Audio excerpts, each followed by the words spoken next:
अस्सलाम वालेकुम प्यारे बच्चों, कैसे हैं आप सब। आज जी बेटा सबक कायदे आज़म, कल मैम ने आपसे कहा था कि उसका जायज़ा होगा, तो सारे बच्चे निकालें। आज मैम आपसे जायज़ा इसका लेंगी। सबक कायदे आज़म के इसके आपको मैम ने बताया था सवालात के जवाबात, अल्फाज, मायनी और साथ में जो आपको मैम ने मजमून दिया था वो। और ये दो जो पेज हैं ये हमने स्किप कर दिए हैं, ठीक है। सफ़ा नंबर 125 और सफ़ा नंबर 126, बस यहाँ तक ये आपका सिलेबस है। इसके बाद इसका जायज़ा लेने के बाद फिर आपका सबक होगा। ऐसे हम पीछे जाते जाएंगे।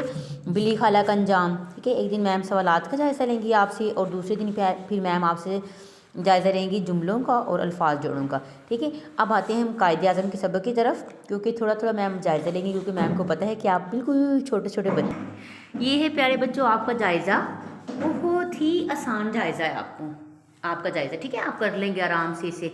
देखिए पहले सबसे पहले तो आपने मार्जिन लाइन लगानी, यानी कि हाशिया लगाना है अपनी कापी पे, ठीक है। कापी पे दोनों तरफ आपने हाशिया लगाना है। इस लाइन को हम हाशिया बोलते हैं ना, इंग्लिश में मार्जिन लाइन बोलते हैं, उर्दू में इसे हाशिया बोलते हैं।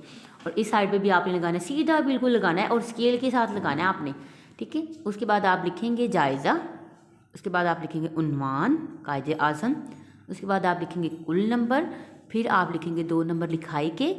अगर तो आप साफ़ सुथरा काम करेंगे तो आपको मैम 2 नंबर मुकम्मल देंगी। अगर आप हाशिया नहीं लगाएंगे, आप प्यारा सा नहीं लिखेंगी, तो आपको मैम नंबर नहीं देंगी, ठीक है। सबसे पहले आप लिखेंगे अल्फाज मायनी।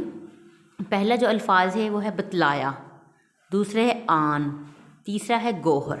बस यही आपके 3 अल्फाज मायनी हैं। बिल्कुल छोटा सा आपका जायज़ा है।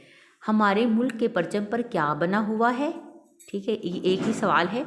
उसके बाद आपने कायदे आज़म मज़मून लिखिए, ठीक है बेटा। ये है आज का आपका काम। उम्मीद करती हूँ कि आप इसको अच्छे से याद आपने किया होगा और आज इसको आप अपनी कापियों पे भी लिखेंगे। अपना ख्याल रखें। अल्लाह हाफ़िज़।